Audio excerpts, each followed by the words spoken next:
Hello friends, मैं कुंदन कुमार आप सभी का एक बार फिर से आपके अपने यूट्यूब चैनल विलेजर्स कॉन्सेप्ट में स्वागत करता हूं। फ्रेंड्स, आज का जो वीडियो है वो एसपीडी प्रकाशन की तरफ से जो रेलवे समान विज्ञान का बुक निकाला जाता है, जिसमें कि 1992 से लेकर 2023 के बीच में जितने भी एग्जाम्स हुए हैं सारे के सारे क्वेश्चन जो है हम लोग कवर करेंगे, वो भी सेट वाइज। और एक सेट में कम से कम हम लोग 100 क्वेश्चन फिजिक्स केमिस्ट्री और बायो से रिलेटेड जितने भी क्वेश्चन होंगे कम से कम 100 क्वेश्चन जरूर देखेंगे। और ये सारे के सारे क्वेश्चन जो मोस्ट इंपॉर्टेंट और सेलेक्टेड क्वेश्चन है। तो उम्मीद है कि आप लोगों के जितने भी अपकमिंग एग्जाम्स होंगे, जैसे कि एसएससी का सीजीएल हो, सीएचएसएल हो, एमटीएस हो या सीपीओ हो, इसके अलावा अगर बात की जाए स्टेट लेवल की तो स्टेट एसएससी हो या फिर स्टेट एसआई हो या कांस्टेबल हो, सारे के सारे एग्जाम्स में काफ़ी हद तक इस बुक से आप लोगों को क्वेश्चन जरूर टैली करेगा। तो चलिए फिर शुरू करते हैं आज का वीडियो। लेकिन उससे पहले आप लोग हमारे चैनल पर नए हैं तो इस चैनल को एक बार सब्सक्राइब जरूर कर लीजिएगा, बेल आइकन बगल में होगा उसको जरूर दबा लीजिएगा, ताकि कोई भी वीडियो अपलोड करे तो आप लोगों के पास जल्द से जल्द इसकी नोटिफिकेशन पहुंच जाए। और वीडियो अगर अच्छी लगे तो एक लाइक ज़रूर कीजिएगा, कमेंट्स करके ज़रूर बताइएगा कि आप लोगों को ये वीडियो कैसा लगा। तो चलिए फिर शुरू करते हैं आज का पहला क्वेश्चन, जिसमें कि हम लोग वन लाइनर के रूप में जो है इसका क्वेश्चन देखेंगे। और इसमें हम लोग देखेंगे कि अलग अलग बोर्ड में जो क्वेश्चन पूछा हुआ है उसी क्वेश्चन को हम लोग देखेंगे। तो आइए सबसे पहले देखते हैं कौन से बोर्ड का है। तो सबसे पहले जो पूछा हुआ है वो है आपका आरआरबी भोपाल 1992 में जो पूछा गया था, वही क्वेश्चन हम लोग सबसे पहले देखेंगे। तो इसका जो सबसे पहला क्वेश्चन है वो है कि एनेलिडा ग्रुप में मुख्यतः कौन कौन जंतु आते हैं। तो इस ग्रुप में आते हैं जोंक और केचुआ। नेक्स्ट क्वेश्चन है कि ऑर्थोपोडा ग्रुप में मुख्यतः कौन कौन जंतु आते हैं। ऑर्थोपोडा ग्रुप में मुख्यतः कौन कौन जंतु आते हैं। तो इसमें जो जंतु आते हैं वो है आपका तेलचट्टा, मच्छर, खटमल और मक्खी। उसके बाद अब आइए हम लोग अगला क्वेश्चन देखते हैं। क्वेश्चन है कि मोलस्का ग्रुप के अंतर्गत मुख्यतः कौन कौन से जंतु या कीट आते हैं। तो मोलस्का ग्रुप के अंतर्गत जो मुख्यतः जंतु या कीट आते हैं वो है आपका घोंघा और सीपी। घोंघा और सीपी जो है आपका मोलस्का ग्रुप के अंतर्गत आने वाले मुख्यतः जंतु या कीट है। उसके बाद अब आइए हम लोग अगला क्वेश्चन देखते हैं। अगला क्वेश्चन है कि इकाइनोडर्मेटा संघ के अंतर्गत मुख्यतः कौन कौन से जंतु आते हैं। तो इसके अंतर्गत जो जंतु आते हैं वह है आपका तारा मछली और दूसरा है ब्रिटिल स्टार। पहला तारा मछली है और दूसरा ब्रिटिल स्टार। उसके बाद जो अगला क्वेश्चन है वह है कि मनुष्य का पाचन क्रिया का प्रारंभ कहाँ से होता है। तो इसका जो सही आंसर है वो है आपका मुख से। मनुष्य का पाचन क्रिया कहाँ से शुरू हो जाता है, तो मुख से ही शुरू हो जाता है। वेरी वीवीआई क्वेश्चन है, किसी न किसी एग्जाम में आपको ये मिल ही जाएगा। उसके बाद जो अगला क्वेश्चन है वो है आपका, अगला क्वेश्चन है कि शिराएं द्वारा कौन सा रक्त प्रवाहित होता है। तो शिराएं द्वारा जो है अशुद्ध रक्त प्रवाहित होता है। याद रखिएगा, शिरा के द्वारा जो है अशुद्ध रक्त प्रवाहित होता है। उसके बाद जो अगला क्वेश्चन है वो क्वेश्चन है कि धमनी द्वारा कौन सा रक्त प्रवाहित होता है। तो धमनी द्वारा जो है शुद्ध रक्त प्रवाहित होता है। ठीक है। उसके बाद अगला क्वेश्चन है, कह रहा है कि कौन सा विटामिन जल में घुलनशील है। तो जल में जो विटामिन घुलनशील है वह है आपका बी और सी। बी और सी विटामिन जो है वो जल में घुलनशील है। उसके बाद अब आइए हम लोग अगला क्वेश्चन देखते हैं। अगला क्वेश्चन है कि सोडियम का कार्य क्या है। तो सोडियम का जो मेन कार्य वह है कि यह रक्त दाब नियंत्रित करने में सहायक होता है तथा जल का संतुलन बनाए रखता है। उसके बाद आइए हम लोग अब देखेंगे आरआरबी चेन्नई 1992 में जो क्वेश्चन पूछा गया था वो उस क्वेश्चन को हम लोग अब देखेंगे। क्वेश्चन है कि पोटेशियम का कार्य क्या है। तो पोटेशियम का जो मेन कार्य है वह है कि यह हृदय की धड़कन एवं नाड़ी संस्थान के कार्यों को संचालित करता है। उसके बाद जो अगला क्वेश्चन है वो है, अगला क्वेश्चन है कि ग्लूकोज बिना ऑक्सीजन की उपस्थिति में मांसपेशियों में प्रतिक्रिया कर क्या बनाता है। तो सही आंसर है लैक्टिक एसिड बनाता है। क्या बनाता है, तो लैक्टिक एसिड बनाता है। नेक्स्ट क्वेश्चन है, ग्लूकोज बिना ऑक्सीजन की उपस्थिति में बैक्टीरिया या यीस्ट से प्रतिक्रिया कर क्या बनाता है।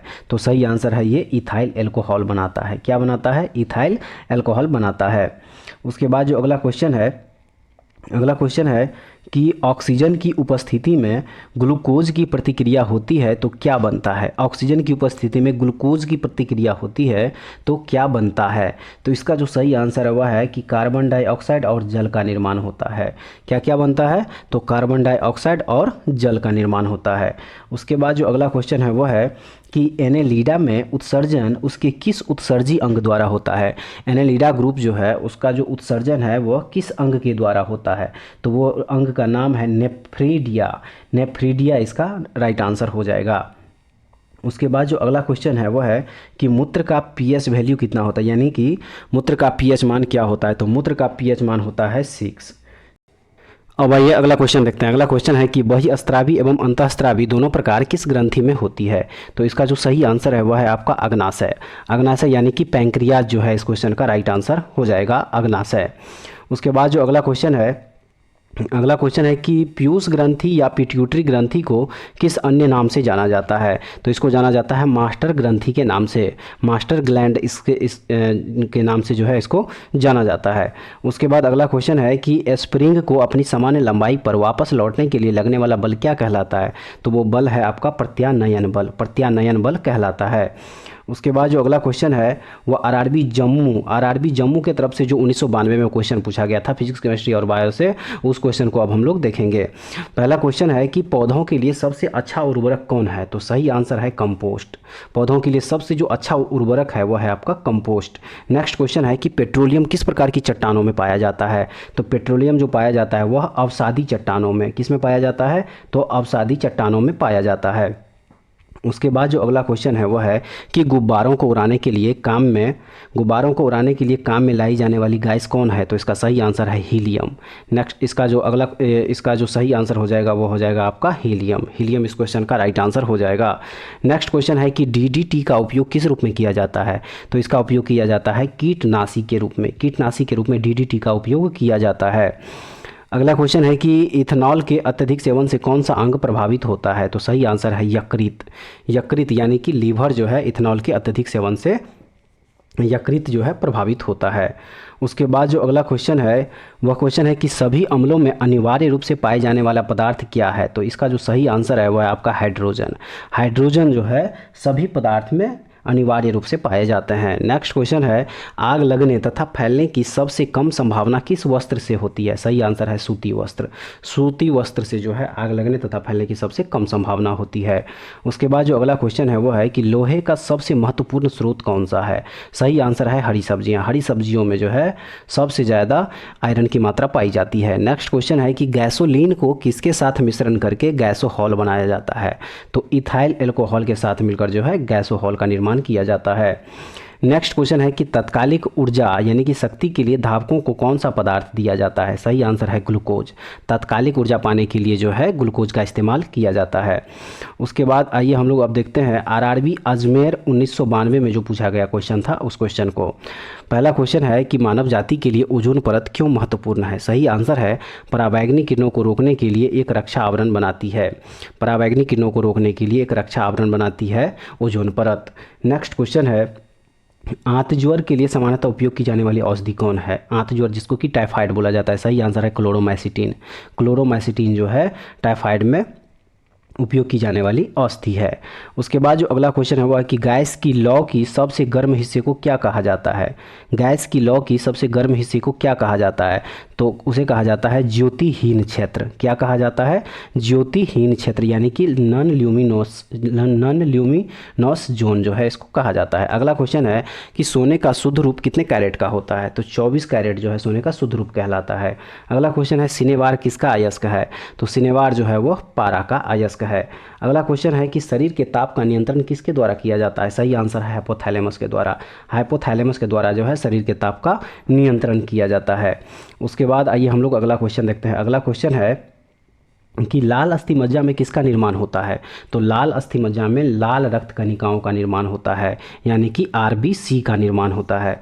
उसके बाद जो अगला क्वेश्चन है वो है कि कशेरुक दंड में कितनी हड्डियां होती है। सही आंसर है 33 हड्डियां जो है कशेरुक दंड में पाई जाती है। नेक्स्ट क्वेश्चन है कि बीसीजी का पूरा नाम क्या है, यानी बीसीजी का फुल फॉर्म क्या होता है। सही आंसर है बैसिलस कैलेमेट ग्यूरिन जो है बीसीजी का पूरा नाम होता है। उसके बाद अगला क्वेश्चन है कि एथलीट फुट नामक रोग किससे होती है। सही आंसर हो जाएगा कवक के द्वारा जो है एथलीट फुट नामक रोग हो जाता है। अगला क्वेश्चन है कि दमा नामक रोग किससे होता है। सही आंसर है कवक के द्वारा जो है दमा यानी कि अस्थमा नामक रोग हो जाता है। अगला क्वेश्चन है फाइलेरिया नामक रोग किस कारण से होता है। सही आंसर है कृमि वर्म के द्वारा जो है फाइलेरिया नामक रोग हो जाता है। अब आइए अगला क्वेश्चन देखते हैं। क्वेश्चन है कि जब एक वस्तु की वेग दोगुनी हो जाती है तो उसकी गतिज ऊर्जा क्या होगी। तो सही आंसर है कि गतिज ऊर्जा जो है इसका चौगुनी बढ़ जाती है। क्या हो जाएगी? चौगुनी बढ़ जाएगी। उसके बाद अब आइए हम लोग अगला क्वेश्चन देखेंगे और वो क्वेश्चन है आरआरबी कोलकाता की तरफ से जो 1992 में पूछा गया था, वो उस क्वेश्चन को। ये पहला क्वेश्चन है कि सूत्रकनिका को अन्य नाम से भी जाना जाता है, वह क्या है? सही आंसर है माइटोकॉन्ड्रिया। माइटोकॉन्ड्रिया को ही सूत्रकनिका कहा जाता है। नेक्स्ट क्वेश्चन है कि वट वृक्ष पादपों के किस वर्ग में आता है? तो सही आंसर हो जाएगा आपका आवृतबीजी, जिसको कि एंजियोस्पर्म बोला जाता है। नेक्स्ट क्वेश्चन है कि फ्लेम ऑफ द फॉरेस्ट यानी कि वन की ज्वाला का अर्थ क्या है? इसका सही आंसर है ऐसे पेड़ों से भरा वन जो पतझड़ में फूलते हैं और लाल फूल बिखेरते हैं। इसका सही आंसर हो जाएगा यही। नेक्स्ट क्वेश्चन अब आइए हम लोग देखेंगे कि पेनिसिलिन किससे बनाया जाता है? इसका सही आंसर है कवक। कवक से जो है पेनिसिलिन का निर्माण होता है। नेक्स्ट क्वेश्चन है लाइकेन को दो जीवधारियों का सहजीवी साहचर्य समझा जाता है, वो दो जीव कौन कौन से हैं? तो वो दो जीव है आपका शैवाल और कवक, जिसको कि एल्गी और फंजाई बोला जाता है। नेक्स्ट क्वेश्चन है कि आमतौर पर संश्लेषित वृद्धि माध्यम और बेकरी में काम में लाया जाने वाला एगार किससे प्राप्त होता है? तो एगार जो प्राप्त होता है वह शैवाल से यानी एल्गी से प्राप्त होता है।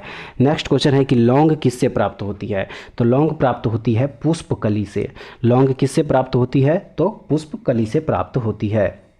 उसके बाद जो अगला क्वेश्चन है वह है कि अनशन या उपवास की लंबी अवधि के दौरान शरीर में अशर्करा वर्गीय पूर्ववर्ती से पाक्षा शर्करा या मधुजन यानी कि ग्लाइकोजन बनने की विधि का नाम क्या है? सही आंसर है ग्लूकोन वजनन।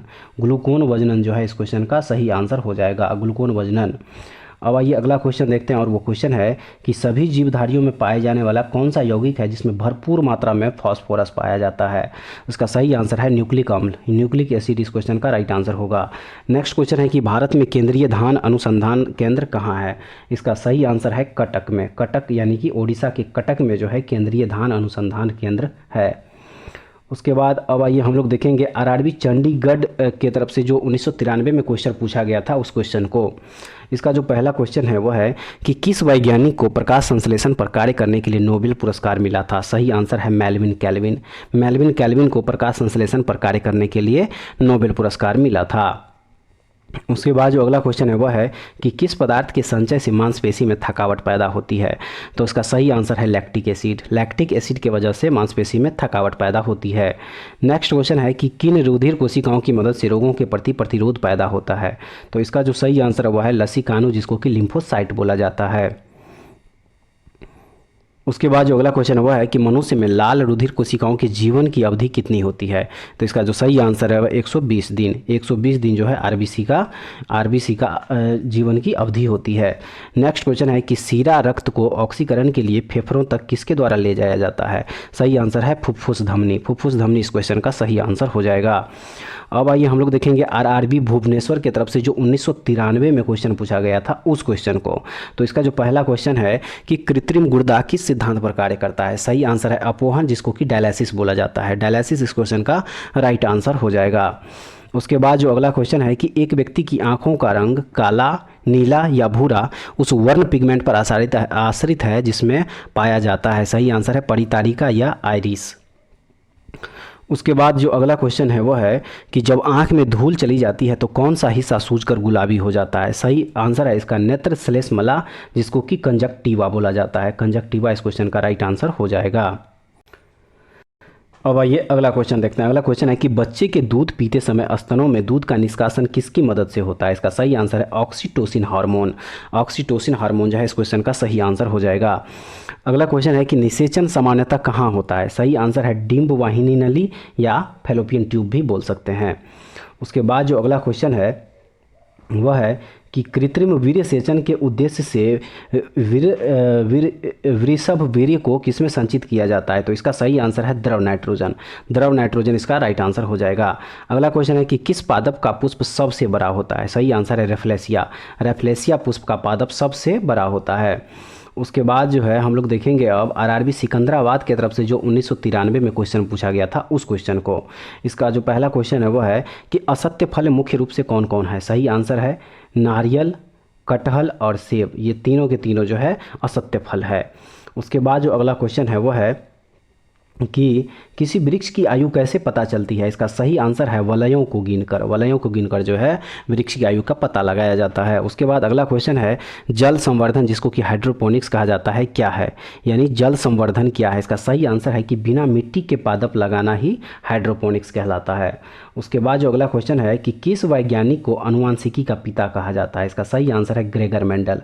ग्रेगर मेंडल को जो है अनुवांशिकी का पिता कहा जाता है। उसके बाद अगला क्वेश्चन है कि किसी बच्चे का लिंग निर्धारण किससे होता है? सही आंसर है पिता के गुणसूत्र से। पिता के क्रोमोजोम से जो है बच्चे का लिंग निर्धारण होता है। नेक्स्ट क्वेश्चन है कि मनुष्यों में गुणसूत्रों की संख्या होती है कितनी? सही आंसर है 46। मनुष्यों में जो है 46 गुणसूत्र पाए जाते हैं। उसके बाद जो अगला क्वेश्चन है वह है कि जो लोग मक्का को मुख्य अनाज की तरह आहार में लेते हैं उनमें किस विटामिन की कमी की संभावना रहती है? इसका सही आंसर है विटामिन B1। विटामिन B1 की कमी जो है उसमें पाई जाती है। नेक्स्ट क्वेश्चन है कि किसी सदिश का परिमाण कभी भी नहीं हो सकता है क्या? किसी सदिश का परिमाण क्या कभी नहीं हो सकता है? तो इसका आंसर है ऋणात्मक। किसी सदिश का परिमाण जो है कभी भी ऋणात्मक नहीं हो सकता। नेक्स्ट क्वेश्चन है कि कपास रेशा किससे प्राप्त होता है? सही आंसर है बीजों से। बीजों से कपास रेशा प्राप्त होता है। उसके बाद अब आइए हम लोग देखेंगे आरआरबी गुवाहाटी के तरफ से जो क्वेश्चन पूछा गया था बोर्ड के तरफ से 1993 में, उस क्वेश्चन को। तो इसका जो पहला क्वेश्चन है वो है कि ताजे निकले मूत्र में कोई खास गंध नहीं आती है, लेकिन कुछ समय बाद उसमें अमोनिया जैसी तेज गंध आने लगती है, क्यों? तो इसका जो सही आंसर है वह है क्योंकि जीवाणुओं द्वारा यूरिया अमोनिया में बदल जाता है। यूरिया को जो है वो अमोनिया में बदल दिया जाता है। उसके बाद जो अगला क्वेश्चन है कि किस मछली में सल्क नहीं होते हैं? इसका जो सही आंसर है वह है आपका कैटफिश। कैटफिश इस क्वेश्चन का राइट आंसर हो जाएगा। कैटफिश में जो है सल्क नहीं पाए जाते हैं। उसके बाद अगला क्वेश्चन है ज़्यादातर मछलियां जल में क्यों नहीं डूबती? इसका सही आंसर है वातावसय के कारण, यानी कि स्विम ब्लैडर के कारण। स्विम ब्लैडर के कारण जो है ज़्यादातर मछलियाँ जल में नहीं डूबती। नेक्स्ट क्वेश्चन है कि सर्वप्रथम विषाणु को शुद्ध क्रिस्टलीय रूप में किस वैज्ञानिक ने अलग किया था? इसका सही आंसर है WM स्टैनले। WM स्टैनले के द्वारा जो है विषाणु को शुद्ध क्रिस्टलीय रूप में लाया गया था, अलग किया गया था। उसके बाद जो अगला क्वेश्चन है कि ग्रेगर मेंडल ने किस पौधे पर शोध कर आनुवंशिक सिद्धांत का प्रतिपादन किया था? सही आंसर है मटर के पौधे पर। मटर के पौधे पर इसका राइट आंसर होगा। अगला क्वेश्चन है लिटमस किससे मिलता है? सही आंसर है लाइकेन से। लिटमस किससे मिलता है? तो लाइकेन से मिलता है। उसके बाद जो अगला क्वेश्चन है वह आरआरबी रांची के तरफ से जो पूछा गया था 1993 में क्वेश्चन, उस क्वेश्चन को अब हम लोग देखेंगे। तो इसका जो पहला क्वेश्चन है कि मलेरिया के उपचार की दवा किस स्रोत से प्राप्त किया जाता है? इसका सही आंसर है सिनकोना वृक्ष से। मलेरिया के उपचार की दवा जो है वो सिनकोना वृक्ष से प्राप्त किया जाता है। उसके बाद अगला क्वेश्चन है कि अफीम जो एक पादप उत्पाद है ये किससे प्राप्त होता है? तो ये प्राप्त होता है सूखे लेटेक्स से। किससे? सूखे लेटेक्स से प्राप्त होता है। उसके बाद जो अगला क्वेश्चन है वो है कि वाणिज्यिक या कॉमर्शियल काग किसके छाल से प्राप्त होता है? इसका सही आंसर है बलूत। बलूत से प्राप्त होता है। उसके बाद अब ये हम लोग अगला क्वेश्चन देखेंगे। अगला क्वेश्चन है कि पश्मीना ऊन बकरी के किस नस्ल से प्राप्त होता है? इसका सही आंसर है चेंगथंगी। चेंगथंगी इस क्वेश्चन का राइट आंसर होगा। नेक्स्ट क्वेश्चन है मवेशियों में बांझपन किस रोग के कारण होता है? तो सही आंसर है कि बैंग रोग। बैंग रोग के कारण जो है मवेशियों में बांझपन आ जाती है। अगला क्वेश्चन है कि अधिक शराब पीने वाले लोग अधिकांश तक किस बीमारी से मरते हैं? इसका सही आंसर है सूत्रण रोग या फिर सिरोसिस बोल सकते हैं। उसके बाद अगला क्वेश्चन है कि राइबोसोम किसका कार्य करती है? इसका सही आंसर है ये प्रोटीन संश्लेषण का कार्य करती है। राइबोसोम के अंदर जो है प्रोटीन संश्लेषण का कार्य होता है। अगला क्वेश्चन है मरुस्थल में उगने वाले पौधे क्या कहलाते हैं? इसका सही आंसर है मरूदभिद, जिसको कि जीरोफाइट बोला जाता है। नेक्स्ट क्वेश्चन है, अब हम लोग देखेंगे RRB Kolkata. RRB Kolkata board के द्वारा जो 1994 में क्वेश्चन पूछा गया था उस क्वेश्चन को हम लोग देखेंगे। पहला क्वेश्चन है कि भोपाल में 1984 में जो गैस लीक हुई थी वो कौन सी गैस थी? इसका सही आंसर है methyl isocyanate. Methyl isocyanate gas जो है 1984 में लीक हुआ था। नेक्स्ट क्वेश्चन है भैंस के मुख्य नस्लें कौन कौन सी है? इसका सही आंसर है मुर्रा, सुरती, भदवाड़ी, जाफराबादी और महसाना। ये सब के सब जो है भैंस की मुख्य ये नस्लें हैं। उसके बाद जो अगला क्वेश्चन है कि केंद्रीय बकरी अनुसंधान संस्थान की स्थापना कहाँ की गई है? इसका सही आंसर है उत्तर प्रदेश के मथुरा के पास मखदूम। उत्तर प्रदेश के मथुरा के पास मखदूम में जो है केंद्रीय बकरी अनुसंधान संस्थान है। उसके बाद जो अगला क्वेश्चन है कि राष्ट्रीय ऊंट अनुसंधान केंद्र कहाँ है? राष्ट्रीय ऊंट अनुसंधान केंद्र कहाँ है? तो इसका सही आंसर है बीकानेर, राजस्थान। राष्ट्रीय ऊंट अनुसंधान केंद्र कहाँ है? तो बीकानेर, राजस्थान में है। नेक्स्ट क्वेश्चन है दालचीनी कहाँ से प्राप्त होती है? इसका सही आंसर है वृक्षों के छाल से। वृक्षों के छाल से जो है दालचीनी प्राप्त होती है। उसके बाद जो अगला क्वेश्चन है वो है कि मसालों की रानी किसको कहा जाता है? इसका सही आंसर है इलायची। इलायची को मसालों की रानी कहा जाता है। उसके बाद अगला क्वेश्चन है कि फूलों का अध्ययन कहलाता है क्या? सही आंसर है एंथोलॉजी। एंथोलॉजी के अंतर्गत हम लोग किसका अध्ययन करते हैं? तो फूलों का अध्ययन करते हैं। उसके बाद जो अगला क्वेश्चन है कि पेडोलॉजी में किसका अध्ययन किया जाता है? सही आंसर है मिट्टी। क्वेश्चन है सिस्टेमा नेचर किसकी पुस्तक है? तो ये पुस्तक लिखा गया है कार्ल लिनियस के द्वारा। कार्ल लिनियस के द्वारा जो है सिस्टेमा नेचर नामक बुक लिखा गया है। उसके बाद आइए हम लोग अब देखेंगे आरआरबी त्रिवेंद्रम बोर्ड के द्वारा 1994 जो क्वेश्चन पूछा गया था साइंस का, उस क्वेश्चन को देखेंगे। तो इसका जो पहला क्वेश्चन है कि दूध से दही के रूप में जमने का कारण क्या है? इसका सही आंसर है लैक्टोबैसिलस। लैक्टोबैसिलस के कारण ही दूध से दही के रूप में जमता है। उसके बाद अगला क्वेश्चन है कि विषाणु में क्या होता है? सही आंसर है न्यूक्लिक एसिड और प्रोटीन। विषाणु यानी कि वायरस में क्या पाया जाता है? तो न्यूक्लिक एसिड और प्रोटीन पाया जाता है। उसके बाद अगला क्वेश्चन है कि जंतुओं में होने वाली फुट एंड माउथ रोग किसके कारण से उत्पन्न होता है? इसका सही आंसर है विषाणु। विषाणु के कारण ही पशुओं में फुट एंड माउथ रोग होता है। उसके बाद अगला क्वेश्चन है कि किस शैवाल से आयोडीन प्राप्त होता है? इसका सही आंसर है लैमिनेरिया। लैमिनेरिया जो है इस क्वेश्चन का सही आंसर हो जाएगा। तो फ्रेंड्स ये था सेट नंबर 1 का टोटल लगभग 100 क्वेश्चन। उम्मीद है कि आप लोगों को ये सारे के सारे क्वेश्चन जो है अच्छे लगे होंगे और उम्मीद है कि आप लोगों के जितने भी अपकमिंग एग्जाम होंगे वो उस क्वेश्चन में ज़रूर ये क्वेश्चन जो है टैली करेगा। तो अगर आप लोगों को इसका पीडीएफ चाहिए तो हमारे टेलीग्राम चैनल विलेजर्स कॉन्सेप्ट से जुड़ जाइए, वहाँ से आपको इसका पीडीएफ मिल जाएगा। तो फिर नेक्स्ट वीडियो में दोबारा फिर से मिलेंगे, तब तक के लिए जय हिंद।